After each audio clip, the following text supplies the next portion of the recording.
G'day, Ben from Melbourne here, and as you can probably tell from the suited up version of me, it's again time to look at the career of Nick Cave and what Nick Cave records I have in my collection. This time we're going to talk about the 90s period of Nick Cave and the Bad Seeds. But first, before we get into that, a little bit of housekeeping. I was remiss in leaving out one album when we spoke about the 80s period last time, and that was the soundtrack to The Ghosts of the Civil Dead, the John Hillcoat film, which also has a small part of Nick Cave playing a psychotic prisoner. As I've said many times, not the greatest actor in the world. As an actor, makes a great singer. But worth a look. Like, for novelty value, I suppose, I can take or leave the film. But the soundtrack is quite a worthy addition to any Nick Cave collection if you're a fan. This was a collaboration between Mick Harvey, Blixa Bargeld and Nick Cave, come out in 1989. Quite different to the more lush, strings-laden soundtracks that Nick Cave and Warren Ellis have been doing, I suppose, the last 20-odd years, but still really sparse, kind of eerie, but quite listenable as an album in its own terms. Yes, the back cover there. It's come out on Mute Records by the looks of that. Let's have a quick look at the vinyl. Nothing to write home about there on the label, but you get the gist, and for some reason we all like to see that in the VC.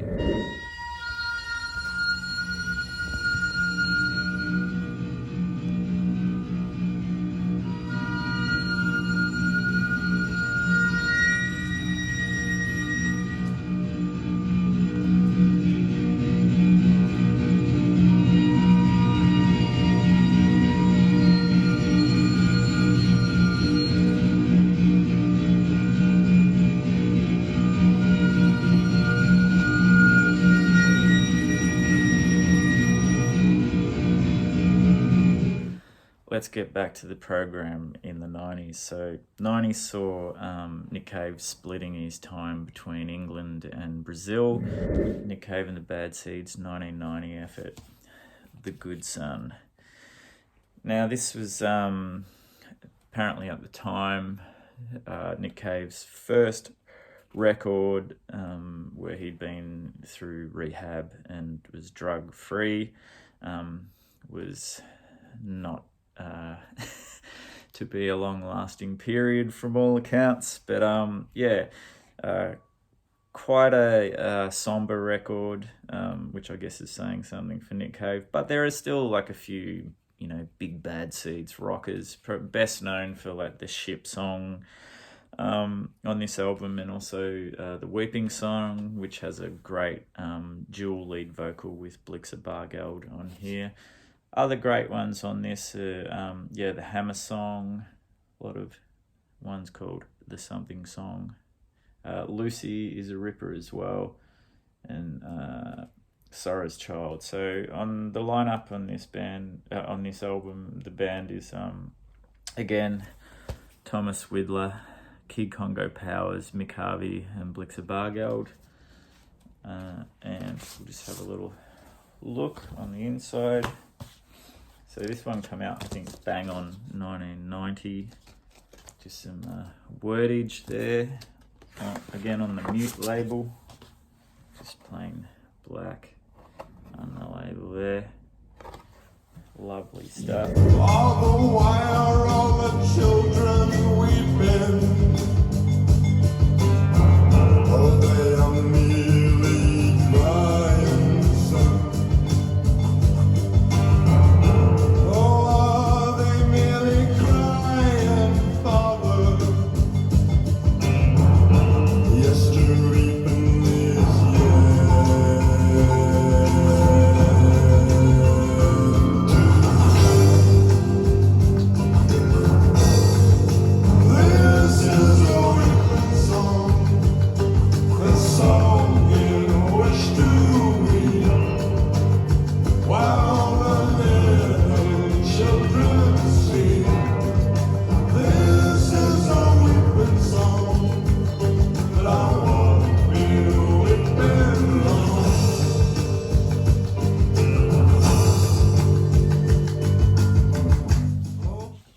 good record actually, but kind of probably a bit more tied into his 80s work, and that was kind of the end of an era, even though it is the start of the 90s with this one, because by the next album, Henry's Dream, a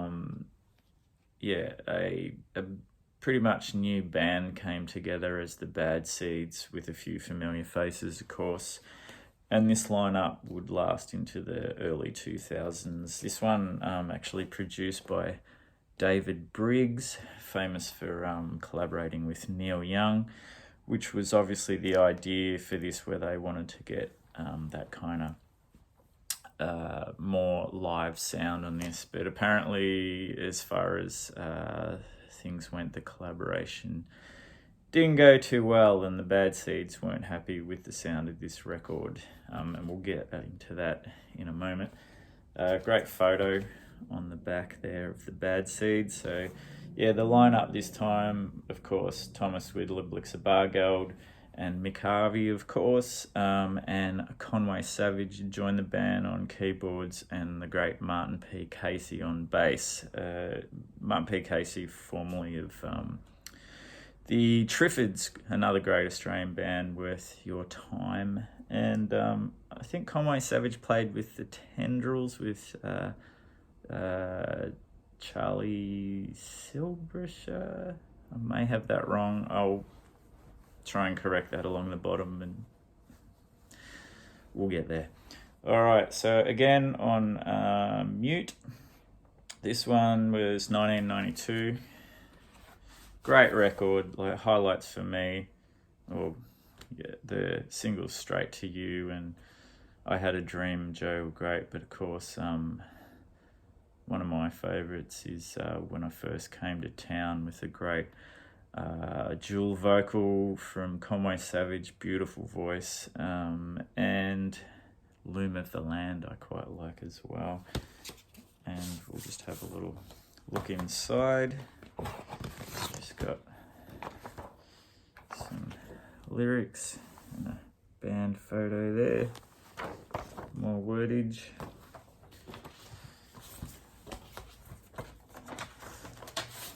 And Mute labels. Great record, even though apparently the band weren't happy with the sound. I don't know, like sometimes you wonder what the band are talking about. I think it was more their experience than anything, which probably tainted that record, because to my ears it's a great sounding record with a really strong set of songs. I told Sally in a whisper, I'll never bring you home. Her breast, it was small and warm in my palm. I told her that love was a magical thing. It shone gold in the winter and silver in the spring. And we walked across the endless sand, just me and my Sally, along the little motherland. Oh, please don't cry and try to keep your head on my shoulder. Now try to sleep. Oh, baby, please don't cry and don't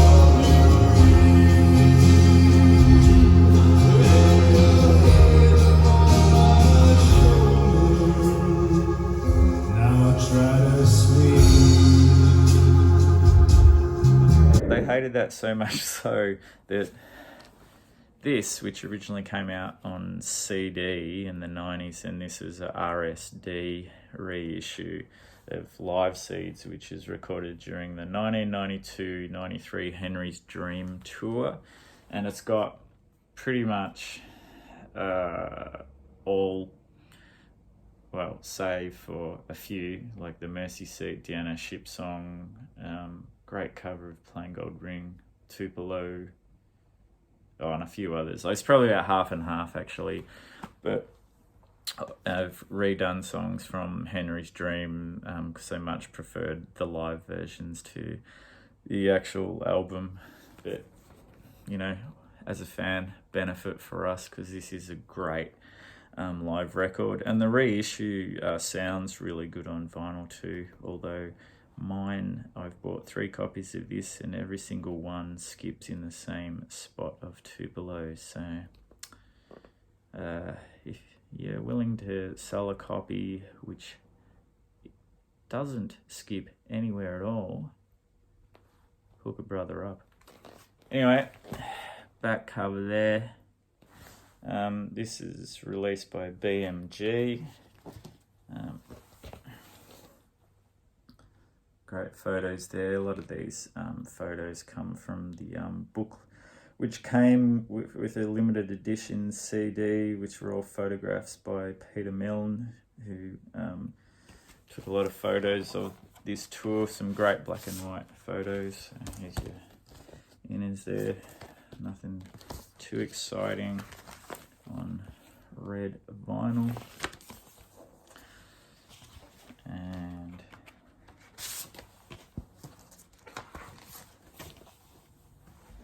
there we go, single side on this one. And then, you know how you see some one-sided which have amazing etchings? Well, this is not one of them. I don't know if you can see that, but it's just scratched in there. It looks like freehand, just says Nick Cave and the Bad Seeds, live seeds. Really cheaped out on that. But great live record.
Now, one of my favourite Nick Cave records of this era next is Let Love In. This is the first time I think we see Warren Ellis. He's not credited as a bad seed, but I'm almost 100% sure he played on this. Other guests on this, doing vocals, Tex Perkins, and I'm sure some other beasts or beastly people turned up on there. And I believe Roland S. Howard as well. At this point, every time the Bad Seeds would come back to Australia to record, it was a bit of a party atmosphere in the studio, and every person who was a friend of the band joined in. I'm sure they were very tame parties indeed. So there's the back cover there with some likely looking sorts on the back who look like they don't see much sun. This one, the most famous song, which has gone on to be featured in a bazillion films, Red Right Hand, of course, but it's also got the great Do You Love Me, Nobody's Baby Now, Love a Man. I really like Ain't Gonna Rain Anymore, and Lay Me Low, which is kind of like a, what do you call it, at a funeral, oh God, I can't think of the word. But anyway, it's quite funny, black humour kind of thing, talking about how he'd like to be remembered, or how he thinks he'd be remembered. So here's some wordage. I like this photo, all of Nick's bits and pieces on the piano there, of all his ideas in progress. And then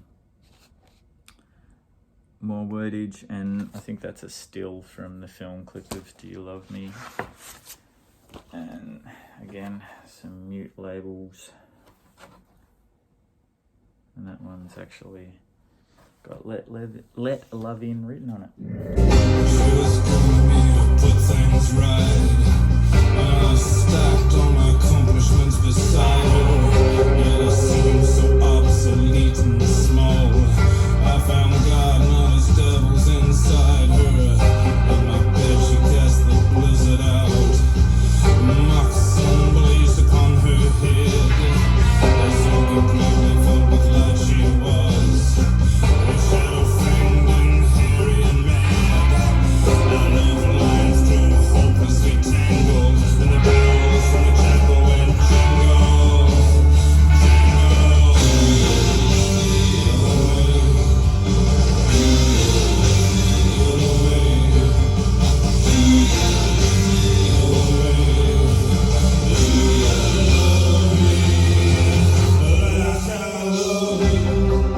Alright, now this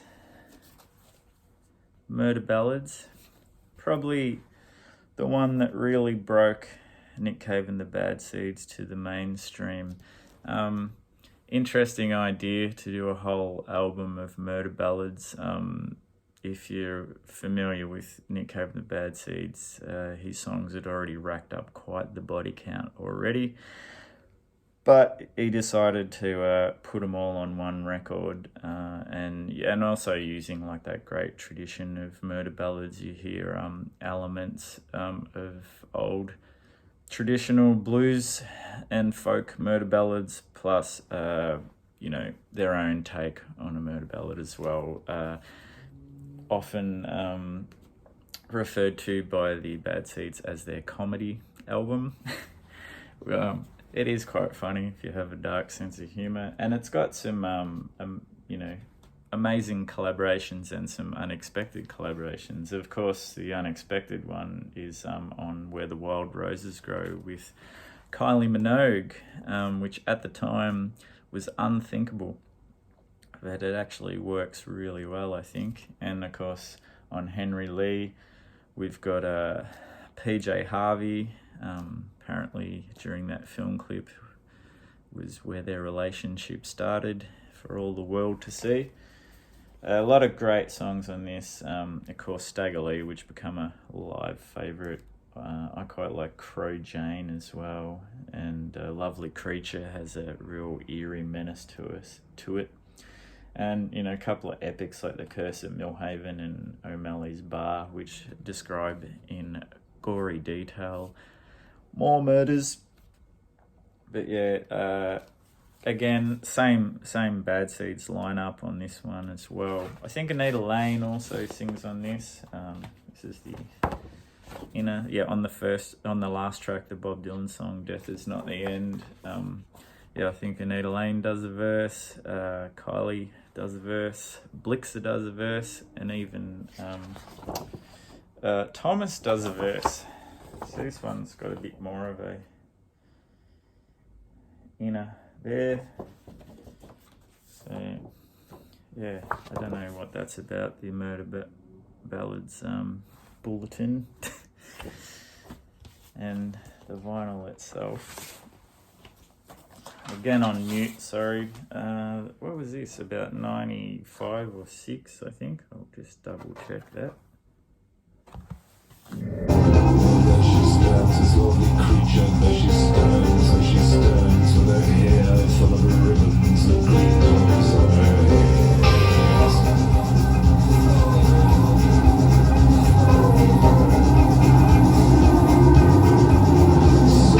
So this lovely creature, yes I asked, would you walk with me while through this night so red?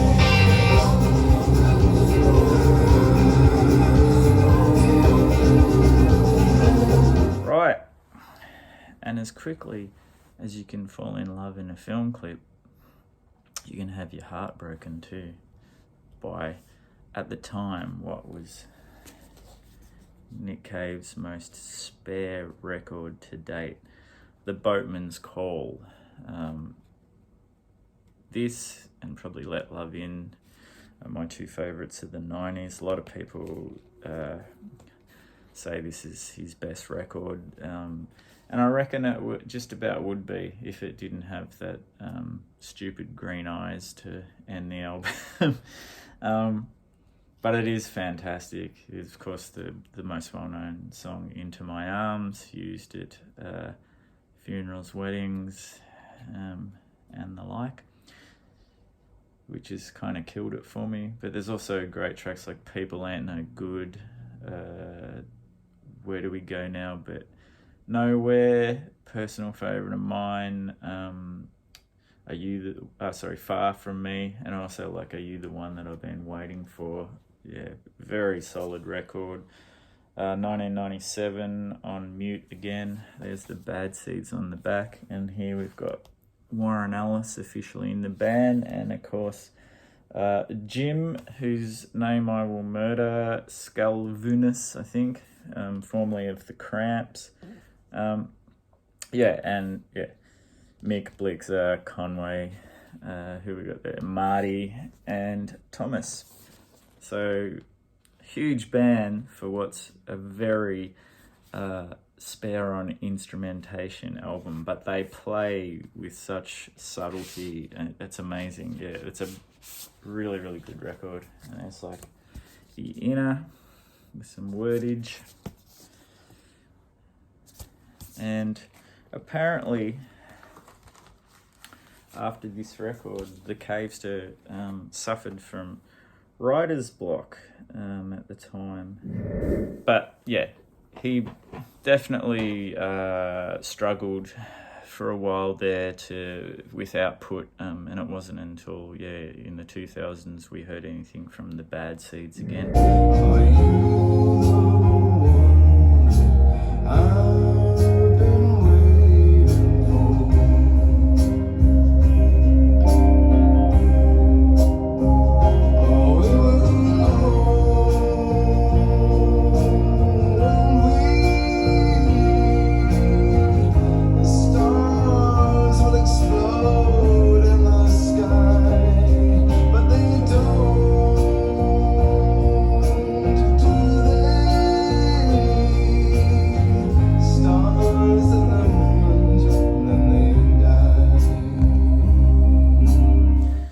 Now I want to add a little bit of extra ephemera of stuff which came out at the time. CD of Live in Germany, 1996. Now I can't remember if it's this one or another one I'm about to show, which has a great version of Where the Wild Roses Grow, and because often Blixer would do the Kylie part in the creepy with a capital K way, but on one of these versions, this is the live at Royal Albert Hall, Conway Savage actually takes the vocal and his voice just soars. It's phenomenal. This one sounds so. This one's really worth picking up. It's got fantastic sound, really well recorded. A few other bits and pieces. 2 lectures by Nick Cave, The Secret Life of the Love Song, and The Flesh Made Word. So Nick Cave talking about writing and performing a few songs as well on here. Just a interesting little curio.